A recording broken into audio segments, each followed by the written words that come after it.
Ladies and gentlemen, we are back. Welcome back to episode 9 of the Internationalist Podcast. Millsy, my friend, how are you doing? I'm doing very well today. It is good to be back in the outside studio of consistency. So it's You have no sense of continuity, do you, mate? two here, two there. They got to get used to it because we're not going to be in order for very long. That's very, very true. We are, 7 weeks? Yep, 7 weeks till departure. From departure. It's getting exciting. I'm very, very, very keen. I've been whinging about how it's too warm for me up here. Granted, we are going straight into the European summer, so I'm probably just going to whinge about that as well. Yes. But it'll be nice because it's in Europe. It's just always better when it's in Europe. It is better. The European summer, I think, it's top tier. It really is top tier. Should we rate the summers then? That could be an eventual topic. Maybe we should. Which country has the best summer? Right. It's today's prop. For placement, mate. I was thinking maybe I'll run a hair growth ad.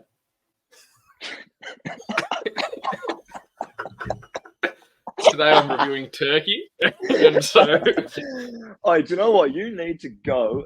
A video that you need to do is going to Turkey to get a hair transplant. Yeah, I genuinely think that I should do it as it should be a good vlog video. I think you should. Please like this video if you want to see Millsy go and get a hair transplant in Turkey. That would actually be pretty cool, transfer. It would be really, really funny. I think we're gonna have to do it. Pork, you and I can go get our teeth done, mate. What? You and I can go get our teeth done. Oh yeah. We'll get it fixed up. And your facial hair. They do that in facial Turkey as well, hair transfers. I hope so, mate. I hope so. Pork needs it more than I do, but I'd be lying if I said I didn't need one. Anyway, Pork, what have you got for us for today's podcast, mate? I'm going to get you guys to start us off with your travel pet peeves. Okay. Shall I lead us in on this one? Go, lead us away. Right. So, it is technically travel related. It's more road trip specific based. And I've got a couple of points to touch on this, as obviously both you boys know and the viewers know because we've spoken about it. I recently drove from Melbourne to Cairns to Sydney with Pork, but then the rest on me, Jack Jones. And number one, when people are in cruise control and they come flying past you and then they pull across in front of you, and then they just slow down completely, and then I've got to go and either change my speed or go and overtake the person who's just overtaken. Make your mind up, man. Please pick one. And then also, been mentioned, I believe, in episode 1 or episode 2, potholes. Oh, yeah. Come on. I'm driving on the A1. And the roads were awful. Especially, there was a patch just after Sydney. It's like the main stretch. It's like a 3-lane highway. Road honks. Absolutely honks. And I was like, mate, New South Wales. That's all I'm going to say, mate. You would think that they would be able to build a good road when it's the longest road in the world. Yes. They had a bit of time to get it right. They did. It goes through every major city in Australia bar Canberra, I'm pretty sure. Every major city in Australia. Is it? I think it goes through Canberra. I don't know. Either way, it's the longest continuous highway in the world, and you would expect them to get it right. There's hundreds and hundreds and hundreds, thousands of people going along that road every single day, both ways, and it still sucks. So, please fix the A1. So when I come back, I want a nice, smooth road. You've got 3 weeks to fix the entirety of the A1. I think you're dreaming. Yeah, but we can always help, can't we? Yeah, give them 30 years. They'll do it. 30 years, you reckon? I reckon that's probably even an ask. Yeah, if we're lucky. Yeah. No, I like it. But we haven't done pet peeves in a while, so it actually took me a bit to think about this today. But I think that we can conclude my pet peeve this week based on a scenario that happened yesterday when Pork and I were in the city. Mm-hmm. People not knowing how to cross roads. Oh, yeah, man. Come on. No, but like Australia's pretty like civilized, I guess, when it comes to crossing the road. You know, you walk on the left. When the green man goes, you go. Yes. We had people just standing there. It was green man and people just standing on the lights. It's like, all right, this is in general, anywhere in the world. If everyone's crossing, cross. Don't just stand in the middle of the crossing. It's a very simple pet peeve this week. I think because we've had similar ones in terms of being in airports and people just standing still. Always on the phone. That's the one that gets me. Yeah. Because if you need to look on your phone, cross your road, step to the side of it, out of everyone's way, and then look. The 30 seconds is not going to cost you anything. Not only that, but now it's gotten to the point where on Elizabeth Street in Melbourne, the light, like where for blind people, the pads now flash red because people on their phone, they don't see the red man. They have to look down and they see the red man flashing in the street. Like, how bad? How silly are people now? It's a shocker. Simple. And when you compare it to when we were in Ho Chi Minh, hardly any of them have lights. You have to walk. You know, not us specifically, but as a culture, we'd be in serious strife. Yeah, no one's on the phone then. Yeah, everyone here is glued to it, and then you try and get them to walk, and I'm on my phone, and not happy. It just doesn't work. Happy. No, it just doesn't. So, I'm calling for something else here. If you walk on your phone, stop. Simple as that. Stop. It's jaywalking is now legal. We're replacing it with walking on the phone as the illegal act. Do you know what the thing is? I actually think it would be smarter. I agree. Like jaywalking, at least you're being aware of the car. Exactly that. Because I'm gonna look, have a bit of a gander, off I go. But if I'm on my phone, regardless of whether the light's green or not, I'm on my phone. I can cause damage. I agree. Shouldn't be on your phone when you're driving. Shouldn't be on your phone when you're walking. That's what I think. Yeah, it's like drink driving. Exactly.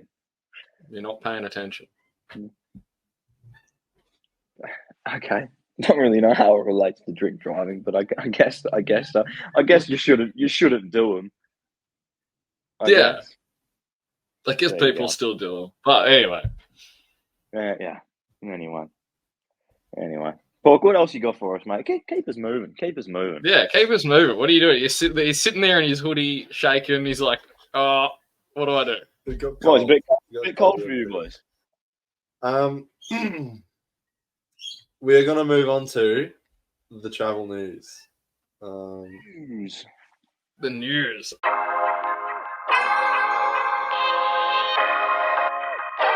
All right, mine is short this week. But mine is also kind of sad. Australia has 2 big airlines. We got Qantas, we got Virgin. We had an airline come in, Bonza, trying to make cheap flights. They're trying to be the Ryanair of Australia. And they had some of their planes repossessed. They've gone under, pretty much, is what that says. It's a sad day, I guess, for anyone who wanted to really travel in Australia. Made internal flights a lot cheaper. But at the end of the day, they've just got eaten up by where expensive airports to fly in and out of. The subsidies stopped. Qantas and Virgin charge a lot for their tickets because they can. They got no competition, and Bonza found out the hard way, I guess. Yeah. No, it it is sad news because, like you say, they were trying to be the Ryanair of Australia, and I mean Ryanair in Europe's a fabulous thing. You know, you can get to so many places for dead cheap, and it really opens up your access to the rest of the world. And it is a little bit of a shame that we are still forced in Australia to fly with the big boys. And you know, it would have been nice to see a little bit of a change there, but as you say, it is, it's expensive, man. Australia is expensive, full stop. The big thing that I'm actually really disappointed is Melbourne Airport was their only major airport that they flew in and out of. So there was actually the potential in the future for like Melbourne to Gold Coast to be under $100, and then your Scoot or Turkish Airlines flight from Gold Coast turning into the international airport or Cairns. So you already done your first, 3.5 hours for $100. Then you fly out of Cairns into Europe for under $1,000. But it's now that potential's been stopped. Yeah. Oh, it would have been great, wouldn't it? I mean, just that access and just taking that little edge off it. You do your first little stint and it makes it cheaper. Yeah. Well, it would have been a fantastic avenue to give. It's because, especially in Australia, it's so far away from everything, especially in Melbourne, man. Like, if we want to go, I mean, Melbourne to Ho Chi Minh was what, 8 hours or something like that? 7.5? 7.5, yeah. Like, that's a pretty hefty flight. To Singapore is about the same. You know, if you can shorten that by getting yourself in a Cairns for a little bit and then off you go. Just you and me now, viewers. And now that it's just you and me, we need to talk about the serious issues in the world. Porky's ginger. I was just having a word with the viewers. Bit of hair dye. I was just having a word with the viewers. Was talking about some serious issues. Well, we got rid of the magpies, which is a serious issue. Yeah, look. Yeah, but good. No, look, it's a shame that they've gone under. Hit us with your news. Okay, my news is: you ever thought of driving from Sydney to Morocco, mate? From Sydney to Morocco? Not Sydney, Spain. Well, now that you've suggested it, last time I caught a boat. Yeah, I guess a road would have been easier. So that is my news, because the current way to get from Spain to Morocco is to drive 5.5, 6 hours and have to get a ferry at some point. However, groundbreaking news, there is talks about building an underground train to get you from Madrid into Casablanca. Apparently they were talking about it years ago. Just quickly, instead of groundbreaking, wouldn't that be ground connecting news? Well, I guess so, but also they've got to break some ground. Ocean dividing news. I guess, yeah. Anyway, planet shaping. Anyway, yeah. So they were talking about it a while ago, and it just never came to fruition. But with the 2030 World Cup being hosted between Spain, Portugal, and Morocco, they're talking about building that train system in by then. Probably going to take about the same amount of time, they reckon, to get from Madrid to Casablanca by train, so around the 5-hour mark. But that's awesome. Yeah, I think it's a really, really good idea, and I definitely think that they should implement that. Just again, we've been talking about opening up access to the rest of Europe. Another fantastic opportunity to do that. And the thing is, they'll make money out of it as well. Yeah, it'll cost them a lot. Obviously, it'll be a big project, and even to be done by 2030, it's an ask. That means some good labour. Yeah, it'd be a serious ask to get it done in 5.5 years. But probably closer to 6 actually when the World Cup comes around. But even so, big ask. But they'd make their money back on it, because those people who go to those events, they're there to spend big money. And in the future, the train doesn't disappear afterwards. No, exactly that. Fantastic. I think it's a great idea, and I definitely think that should come into play. Not quite sure why it hasn't after the idea did get floated around a while ago. Maybe money or something like that. Maybe they didn't see politics.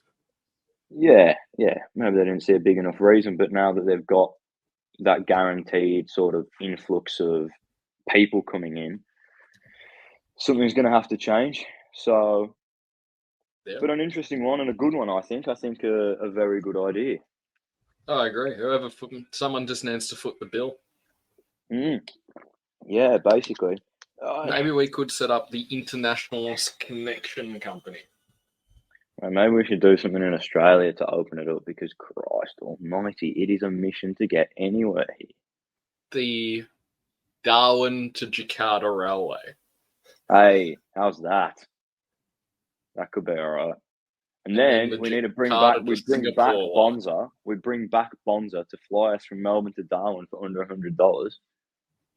Why don't we just catch the train? Because there isn't one. We'll catch the freight train. That you probably could do. But there's no train station in Cairns. I mean, it makes sense because it's a long way from anything. There's the sugarcane train. There is actually, that's true. There is the sugarcane train, but yeah, not very useful. That's the only train. No, there's a bus. Well, there's a couple of buses, I assume. The Greyhound. No, just regular buses. They don't have Greyhounds up there. Oh, I mean, I assume they do. I probably have seen some, but they've got I'm just talking local buses, but there's no train or whatnot. No train or whatnot, but it is. To be fair, it's a long way from a lot of different bits and bobs. So that's why you need a train. That is what you need a train. I want a Japanese high-speed train from Brisbane all the way to Cairns. Actually, I want one from Melbourne all the way to Cairns. I agree. You're not seeing any opposition from anyone who lives in the country. I don't think so. I think the state of this country's transport's a little bit. Yeah. And it's a shame because anyway, let's move on to the title for a better one. Okay. All right, we're moving away from trains. We're talking about trains. We're going to move on to the travel wall now.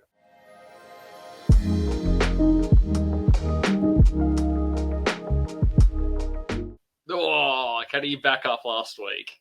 How long till we mention a train station again? Yeah. 4 seconds. All right, we're going to start off local. We're going to start with Brisbane. Great train station. No, I'm joking. I was actually going to say their bus depot is what I remember. Yeah. Waterfront, nice. But I feel like the city's like the people. It's a bit artificial.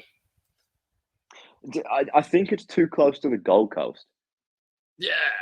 And the Gold Coast is, it's full of, as my uncle says, we might have to bleep some of these. We might be able to leave them in. It's full of boobs, Botox, and bull. Yeah. And Brisbane, well, it starts with B. Yeah. It is nicer than the Gold Coast, I think. Oh yeah. It's a bit of a mission to get through though, because when I drove up, I had to drive through the Gold Coast, through Brisbane, and then keep going up, and it was a bit tricky to get through, to be honest. Like, the only way to just bypass the city is to take the toll roads, but toll roads cost money. So then I've got to drive through like back streets and whatnot to get through the city, which I wasn't fond of. No, well, I'm going to give it a C because I think it's just kind of a mid-city. I think so too. I think there's nice parts of it. It looks really nice at night. Probably and I'm sure it'll get better. Yeah. I mean, they are building a metro.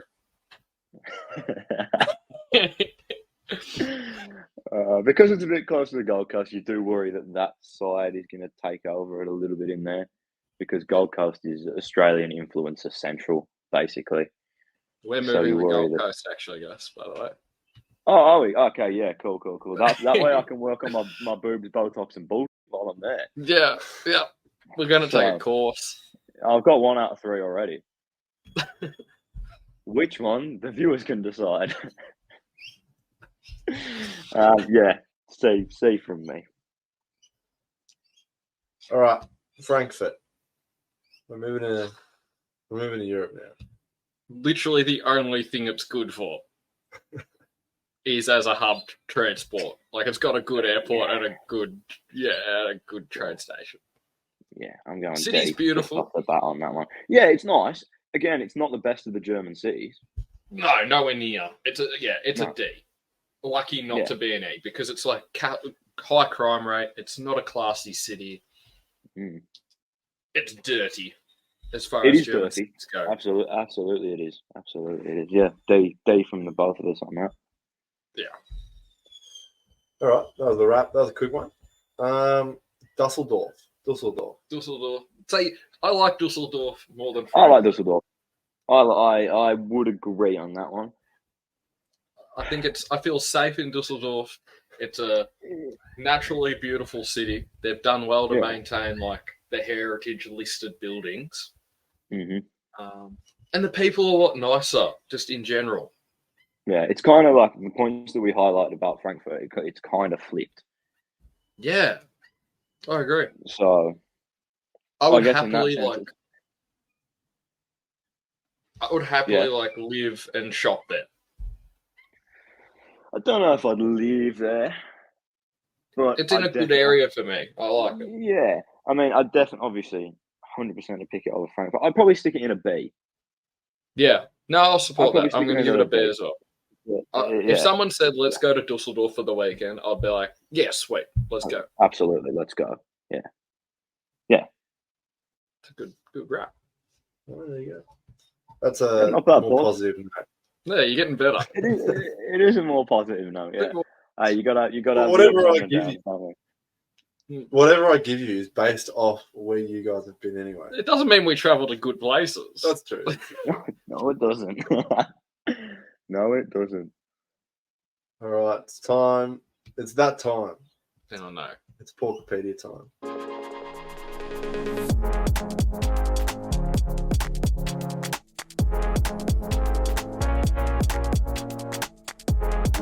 Oh. Which country has the most trains? That would have been perfect if I had that right. China. Yeah. Or America. America has a lot of trains. Just not for people. Yeah. It's got to be China. Yeah, China or America. It's one of the two. I'm saying Japan is high for rail usage. Oh, no, that makes sense. Locomotives. Our country with the most locomotives.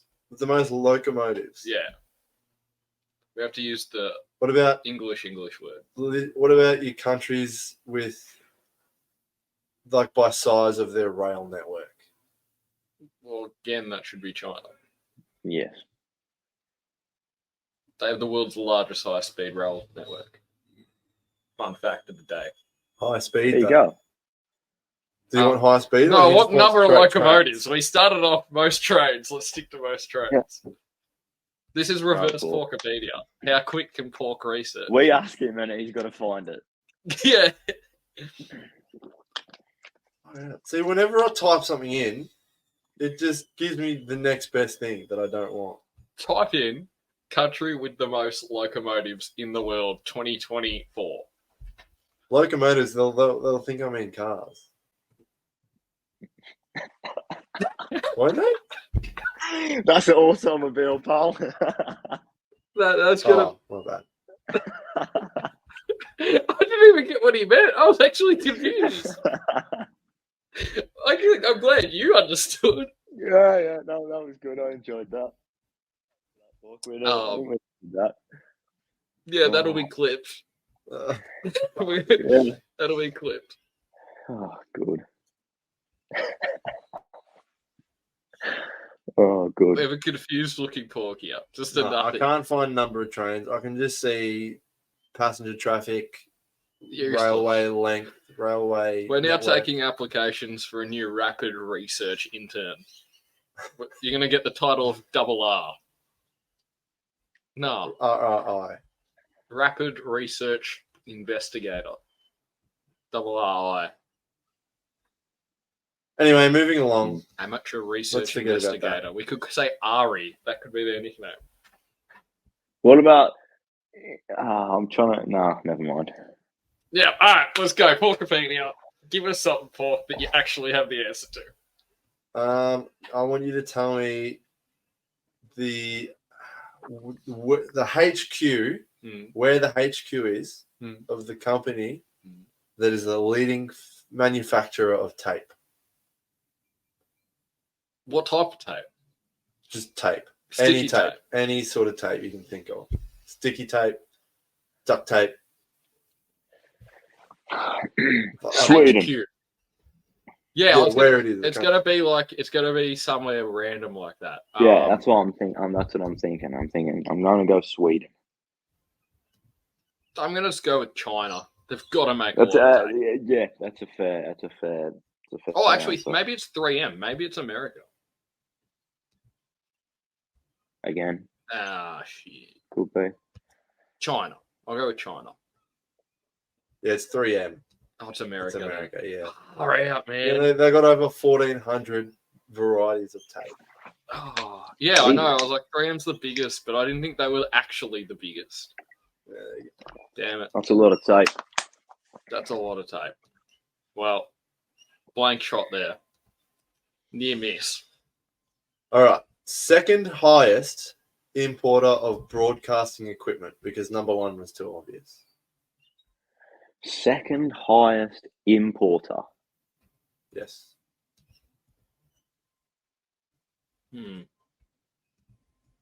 China. Oh, see, I was gonna. My logic on this one was number one's gonna be America, and they're gonna import from China. Yeah, my logic is then the Chinese will want the American equipment. Whoa.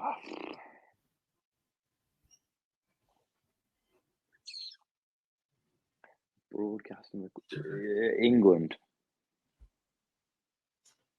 Oh. England, I think. Unfortunately not. You got Hong Kong is number two. Oh, that's so Reebok's Chinese stuff. I'm sorry, but that's so... They're going to Hong Kong and stacking that made in Hong Kong sticker on there, and then they're like, all right, we made it. Yeah. Yeah, they make some nuts they in the bricks. imported it. Exported by Hong Kong. Oh, yeah, no, true. Whack that on the sticker.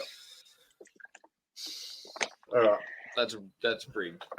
This is a normal week here. This is not this is a normal week here. It's not an anomaly like last week and the week before. Anyway, last second week was a highest, little bit more. also because it was a little bit. It was on its way. Because number one was too obvious again. Second highest exporter of computers. Oh, computers or computer chips? Computers of 2022. I'd say it still has to be America. Importers or exporters? Oh, sorry. Did I say importer? I meant exporters. I don't know. Exporters. Second highest. I'd say it still has to be America. India. We'll see, Taiwan's my emergency guess there. Mexico, unfortunately. That's why I picked it. Yeah. Fair. What was number one? China. Yeah. You got China, Mexico, USA. We actually got Taipei there. Taiwan, yeah. So yeah. Yeah. Well, that's disappointing. Yeah. It's a soft shot. Close, but no cigar. We're about 2 misses now. Highest importers of candy or lollies. It has to be America. See, that's what I thought, but I feel like they make quite a lot.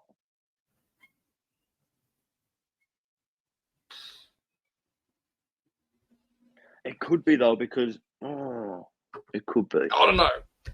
I'm going to back it in. Importers of sweets. Yes. Or it's going to be some Mexico answer again. Yeah, that's not... That's what I was Brazil thinking, or something. It's not It's not. I'll give you a clue. It's not on the American side. It's on the other side of the sea. Oh. Could be the UK then. I thought the UK again. I feel like they do a bit themselves though.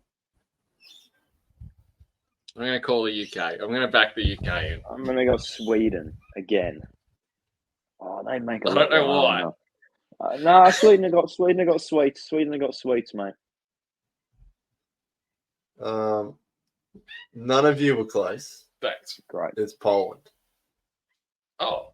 Sort of. I mean, sort of close, I guess. But yeah, Poland, Georgia, Aruba, and Togo.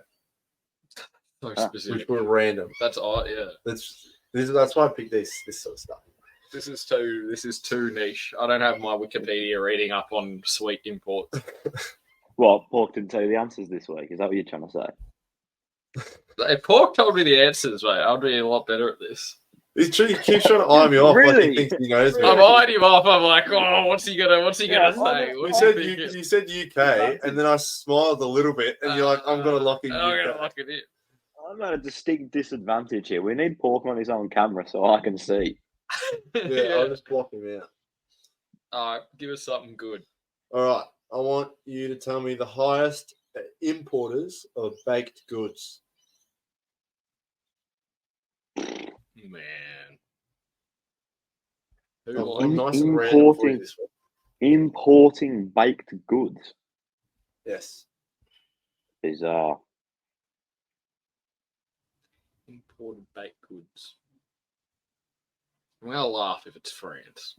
See, I thought France, and then I was like, if it's them, that's embarrassing, man. I really hope it is now. I haven't got a Scooby, mate. Vietnam. Highest importer. No, India. they make a lot of their own. Baked goods. India's a good guess. How about we go with China? They got a lot of people. They can't bake for all of them. All right, it's the USA. Oh, of course it is. I was going to go there, but then I was like, surely they make their own food. The two other big dogs we've gone for there. Good, fantastic from us. We got hacking going on. France is actually 4. Oh, that's embarrassing. Yeah. That's embarrassing. All right, largest exporters of raw aluminium. Raw aluminium. So where's the aluminium sourced from?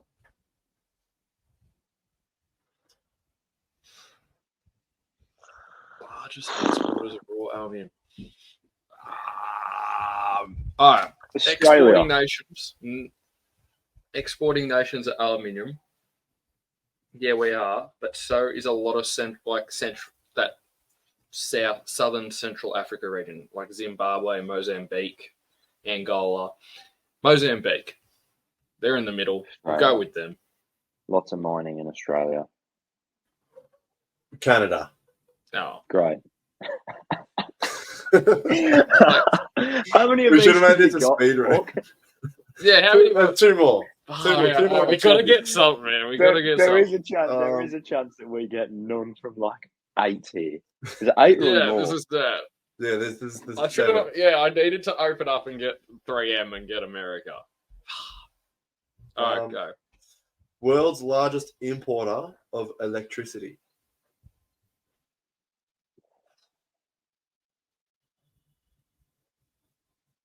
Electricity. Ooh, is it a specific type of electricity? No, just in general. Vietnam. Nah. All right.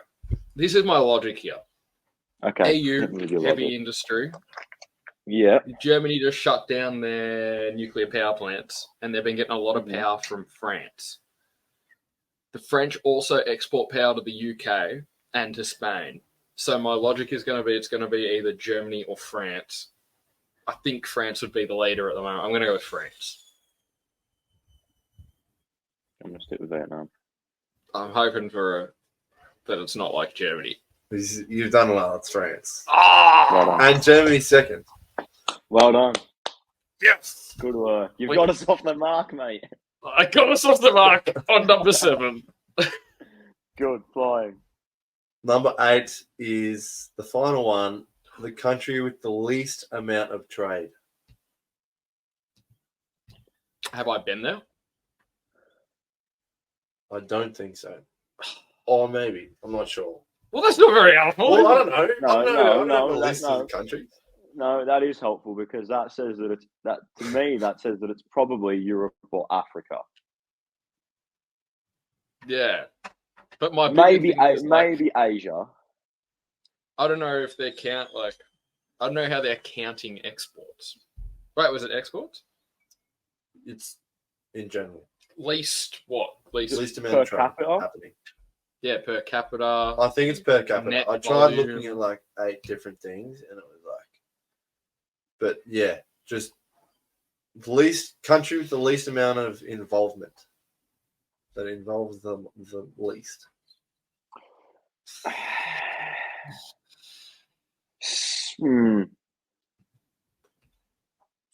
So lowest reliant on trade.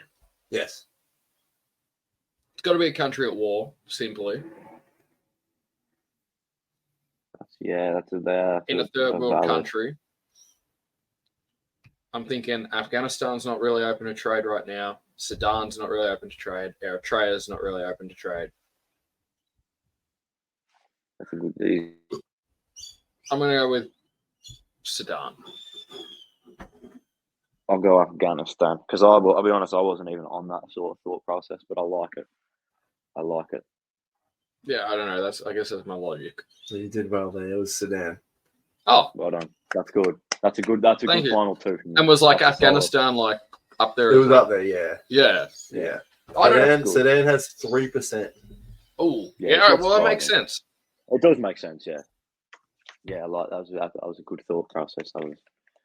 Well, then I was going to think yeah, I don't know, but yeah, I'm happy with that. That's a better shooting.